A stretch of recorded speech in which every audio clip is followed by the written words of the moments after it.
I don't think you're going to see a big change in 2016. I don't think, and frankly, I don't believe into the doom scenario. I'm anticipating the question on China. I don't buy it. I don't think China's going to crash. We had this story many times last year.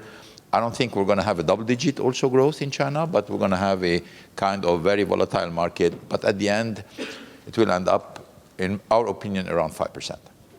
Our industry is not driven only by what the consumer wants. Our industry is also driven by what the regulator and government are giving as a serious signal about where we are heading. And today, all the signals are going towards emissions are going to be a big factor. Zero emission is something that many governments want to see happen. And it's going to take some time before probably the consumer jump into it. But frankly, everything you read, COP21, all the resolution on limitation of emission, etc., all of this is pointing to the fact that it's going to be impossible to reach the levels which are required without a strong contribution from zero emission.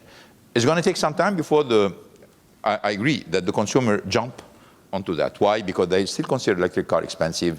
They still see that there is no infrastructure of charging. So they see some obstacles. But when you start to see the infrastructure put in place, the range of electric cars going up, the cost of electric car going down, I can bet that you're going to see a major shift towards electric car. And look at Detroit. What's happening today in Detroit?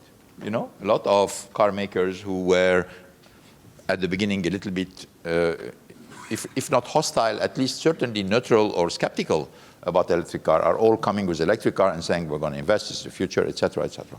We are at the heart of the market. We said from the beginning, we did not approach premium. So we left other people develop premium. We concentrated on the heart of the market, and that's why we came with Leaf for Nissan and Zoe for Renault. And then we went light commercial vehicle because we believe that this is where if you really want to make difference in terms of emissions, that's what you need to address. So we're going there. It doesn't mean that on premium, we will not move, but this is not our priority for the moment. Without any doubt, consolidation is on the move. Multiplication of technologies, multiplication of bodies, multiplication of markets, introduction of new features where people outside of the industry may be moving in, like autonomous cars, connected cars, etc. All of this makes consolidation necessary because you can't follow the investment in all the technology and presence in all the markets and being present with all. You can't.